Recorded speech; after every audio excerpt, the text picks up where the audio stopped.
Super 8-এ Bangladesh দল যদি কোনো ম্যাচে জয় ধরে থাকে সেটা হলো আফগানিস্তানের বিপক্ষে, কিন্তু মাঠে নামার আগে টাইগারদের মাথা ঘুরিয়ে দিয়েছে টিম আফগানিস্তান। বাংলাদেশকে উল্টো হারিয়ে দিতে পারে, তার কারণ হলো তারা অস্ট্রেলিয়ার বিপক্ষে 148 রান করেও সেই ম্যাচ ডিফেন্ড করেছে, 21 রানে হারিয়ে দিয়েছে অজিদের। তারা এখন তেতে আছে। বাংলাদেশ ম্যাচে তাদের জিততেই হবে, সেই সাথে পূরণ করতে হবে সমীকরণ।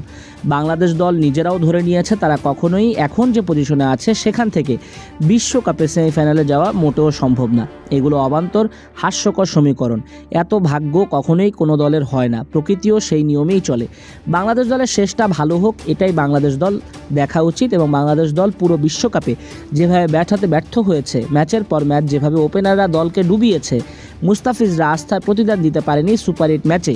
সিনিয়র সাকিব, অভিজ্ঞ মাহমুদুল্লাহ রিয়াদ তাদের অভিজ্ঞতার মূল্যায়ন করতে পারেননি, হাল ছেড়ে দিয়েছেন, বিপদ সামাল দিতে পারেননি, দলকে উল্টো বিপদে ফেলেছেন। এই যখন পরিস্থিতি, তখন একতাবদ্ধ আফগানিস্তানকে হারানোটা একরকম দুঃসাধ্যই ব্যাপার। টিম টাইগার্স যে প্ল্যান করে না, প্ল্যান করে খেলে না, প্রতি বিশ্বকাপ শেষে বলে পরের বিশ্বকাপে ভালো করবে, অথচ অন্য দলগুলোর খেলা দেখলে মানুষজনের মন গর্বে ভরে ওঠে। এই যেমন আফগানিস্তান, যুক্তরাষ্ট্র, তারা যেভাবে ইন্টেন্ট দেখিয়েছে, সেই ইন্টেন্ট বাংলাদেশের কখনোই ছিল না। এই দেশের ব্যাটসম্যানরা গা বাঁচিয়ে খেলে, নিজের জন্য খেলে, দল দেশের জন্য। তাদের খেলা দেখলে মনে হয় না তারা খেলছে। যদি সামর্থ্য কম থাকে, সেই সামর্থ্য কষ্ট করে পরিশ্রম করে বাড়িয়ে নেওয়া যায়, কিন্তু ইচ্ছাই যদি না থাকে যে দেশকে একটা শিরোপা দিবে, দেশের জন্য গর্ব বয়ে নিয়ে আসবে, দেশের মানুষকে সেই সাফল্যটা দিবে, লড়াই করবে, সংগ্রাম করবে, সেটা বাংলাদেশ দলের ব্যাটসম্যানরা দেখাতে পারেনি। সামনেও দেখাতে পারবে কিনা, কবে দেখাতে পারবে সেটা কেউ জানে না। বিশ্বকাপে বাংলাদেশ আফগানিস্তানের ম্যাচ শুরু হবে মঙ্গলবার সকাল 6:30টায়। তার আগেই জানা হয়ে যাবে আফগানিস্তান আর বাংলাদেশের ভাগ্য। বাংলাদেশ দলের বেশ কিছু পরিবর্তন নিয়ে মাঠে নামার কথা। বিশ্বকাপটা সাফল্য দিয়ে শেষ করতে চায় টিম বাংলাদেশ। সমীকরণ কী হবে সেটা তারা মোটেও দেখছে না। ভুল ত্রুটি শোধরাতে মরিয়া লিটন শান্তরা।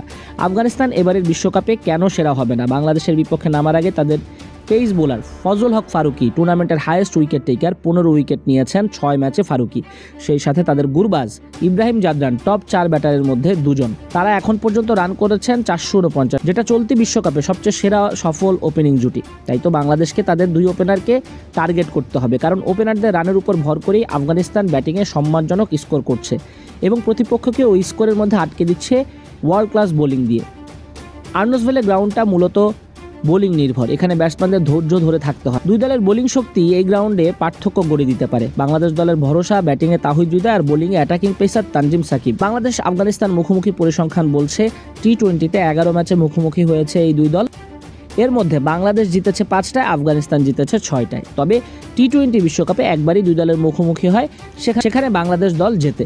অন্যদিকে এশিয়া কাপে আবার আফগানিস্তান বাংলাদেশকে হারিয়েছে। তো সব মিলিয়ে একটা সমানে সমান লড়াই উপভোগ করতে পারবে দুই দেশের দর্শকরা। বাংলাদেশ দলের ভক্তরা চায় আফগানিস্তানকে হারাক বাংলাদেশ, শেষটা হোক রঙিন। সেই সঙ্গে হাতুরু সিংয়ে পাক সুপার 8-এ তার কথিত বোনাস।